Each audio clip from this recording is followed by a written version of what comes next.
सोचिए, 7 साल तक दुश्मन देश की सरजमीन पर एक जासूस बनकर रहना, हर पल मौत के साये में जीना। ये कहानी है अजीत डोवाल की, जो एक ऐसे ही मिशन पर थे जब अचानक कुछ ऐसा हुआ कि उन्हें सिर्फ 24 घंटों के अंदर सब कुछ छोड़कर भागना पड़ा।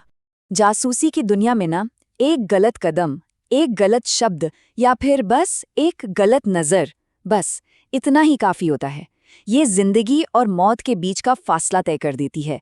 और यहाँ दांव पर सिर्फ एक जान नहीं होती, बल्कि पूरे देश के राज होते हैं। तो सवाल ये है कि उन आखिरी 24 घंटों में ऐसा क्या हो गया था? ऐसा क्या हुआ कि भारत के सबसे काबिल जासूसों में से एक को इस तरह भागने पर मजबूर होना पड़ा? चलिए इसी कहानी को समझते हैं। कहानी का जो क्लाइमैक्स है वो एक अंधेरी रात से शुरू होता है।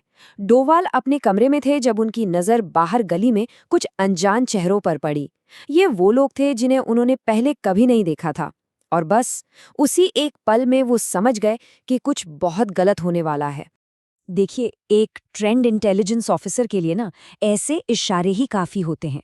डोवाल फौरन समझ गए कि जाल बिछ चुका है और अब भागने या पकड़े जाने का काउंटडाउन शुरू हो गया था। लेकिन ये नौबत आई कैसे, इसके लिए थोड़ा पीछे चलना होगा। ये बात है 1971 की जंग के बाद की। उस वक्त भारत और पाकिस्तान के बीच तनाव एकदम चरम पर था। पाकिस्तान टूट चुका था और उसकी खुफिया एजेंसी ISI बदला लेने के लिए किसी भी हद तक जाने को तैयार थी। और इसी गर्म माहौल में इंटेलिजेंस ब्यूरो ने एक ऐसा मिशन तैयार किया जो पहले कभी नहीं हुआ था। एक भारतीय ऑफिसर को सालों तक पाकिस्तान में रह के जानकारी जुटानी थी, और ये जिम्मेदारी सौंपी गई अजीत डोवाल को। एक ऐसा काम जिसके लिए सिर्फ अपना नाम ही नहीं बल्कि अपना पूरा वजूद भुलाना पड़ता है। डोवाल ये बात अच्छी तरह जानते थे कि पाकिस्तान में जिंदा रहना है तो पाकिस्तानी ही बनना पड़ेगा। तो उन्होंने अपनी पहचान को जैसे पूरी तरह से मिटा दिया था। उनका उर्दू बोलने का लहजा, नमाज पढ़ने का तरीका, रहन सहन, सब कुछ इतना परफेक्ट था कि ISI के एजेंट भी उन्हें अपना ही समझते थे। और इसी नई पहचान के साथ डोवाल ने दुश्मन की जमीन पर कई साल गुजार दिए और भारत के लिए वो जानकारी इकट्ठा की जो शायद किसी सैटेलाइट से भी कभी नहीं मिल सकती थी। पूरे 7 साल, जरा सोचिए, 7 साल तक हर दिन एक नया खतरा, हर रात एक नया डर। ये कोई एक्टिंग नहीं थी, ये तो जिंदा रहने की एक लंबी जंग थी। इन 7 सालों में उन्होंने न सिर्फ ISI के काम करने का तरीका और पाकिस्तान की सीक्रेट मिलिट्री प्लानिंग की जानकारी भेजी, बल्कि उन्होंने भारत के अंदर बैठे उन गद्दारों के चेहरे भी बेनकाब किए जो देश को अंदर से खोखला कर रहे थे। उनकी जानकारी ने कई आतंकी हमलों को होने से पहले ही रोक दिया। मतलब डोवाल सिर्फ बाहर से जानकारी नहीं जुटा रहे थे, वो ISI के इतने अंदर तक पहुंच चुके थे कि वो उन टॉप सीक्रेट मीटिंग्स में शामिल होते थे जहां भारत के खिलाफ साजिशें रची जाती थीं।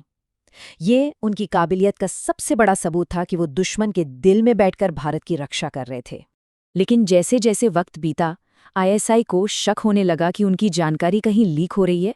उन्हें लगा कि अंदर कोई भेदिया है। फिर उन्होंने एक स्पेशल सेल बनाई जिसका सिर्फ एक ही काम था, उस जासूस को ढूंढ निकालना। और धीरे धीरे ये जाल डोवाल के चारों तरफ कसने लगा। और यहीं से कहानी वापस उसी रात पर आ जाती है जब डोवाल को ये एहसास हुआ कि अब निकलना ही होगा। उनकी जिंदगी का सबसे खतरनाक खेल शुरू हो चुका था, समय के खिलाफ एक दौड़, सिर्फ 24 घंटों की। डोवाल ने एक पल भी बर्बाद नहीं किया। उनका प्लान बिल्कुल साफ था। सबसे पहले कमरे में अपनी असली पहचान से जुड़ा हर एक सबूत जलाकर राख कर देना। इसके बाद शहर की भीड़ में गायब होना, अपने एक कॉन्टैक्ट से मिलना और फिर एक गुप्त रास्ते से सीमा पार कर जाना। अगली सुबह जब वो अपने कमरे से बाहर निकले तो उन्हें पता था कि हर तरफ ISI की नजरें हैं। उन्हें हर कोने से देखा जा रहा था। लेकिन उन्होंने अपनी चाल में अपने चेहरे पर जरा भी शिकन नहीं आने दी। वो बिल्कुल शांत होकर चलते रहे, क्योंकि वो जानते थे कि डर का एक छोटा सा संकेत भी उनकी आखिरी गलती साबित हो सकता है। और जैसे ही मौका मिला, डोवाल एक भीड़-भाड़ वाले बाजार में घुस गए। उस शोर और अफरा तफरी ने उन्हें कवर दे दिया। उन्होंने इस भीड़ का ऐसा फायदा उठाया कि कुछ ही पलों में वो पीछा करने वालों की नजरों से ओझल हो गए। ISI के एजेंट पागलों की तरह उन्हें ढूंढते रह गए, लेकिन डोवाल जैसे हवा में गायब हो चुके थे। इसके बाद एक पहले से तय जगह पर उनकी मुलाकात एक दूसरे भारतीय एजेंट से हुई। कोई बात नहीं हुई, कोई शब्द नहीं बोले गए, बस आंखों ही आंखों में एक खामोश इशारा हुआ। उस एजेंट ने एक छोटा सा कागज डोवाल के हाथ में थमा दिया। उस कागज में उनकी आज़ादी का रास्ता था, एक गुप्त सुरंग का नक्शा जो उन्हें सीधा बॉर्डर के पार ले जाता। सूरज ढलते ही डोवाल उस सुरंग में दाखिल हो गए। वो एक अंधेरी, बहुत ही संकरी और घुटन भरी यात्रा थी।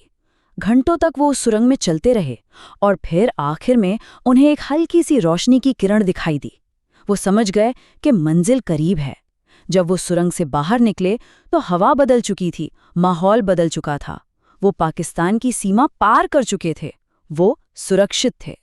डोवाल 7 साल बाद जिंदा वापस आए और अपने साथ लाए पाकिस्तान के सबसे गहरे राज। लेकिन ये कहानी यहाँ खत्म नहीं होती। सच तो ये है कि यहाँ से एक नई कहानी की शुरुआत होती है।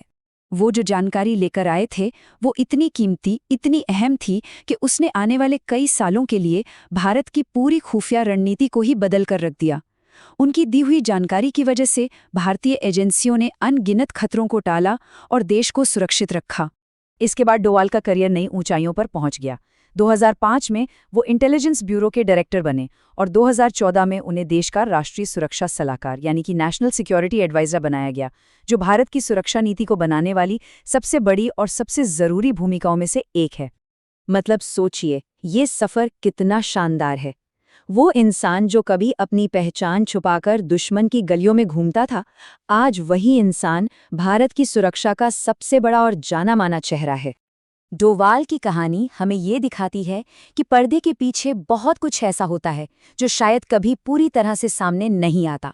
पर यह कहानी एक सवाल जरूर छोड़ जाती है कि एक जासूस की जिंदगी में ऐसे और कितने राज दफन होते हैं जो कभी बाहर नहीं आ पाते।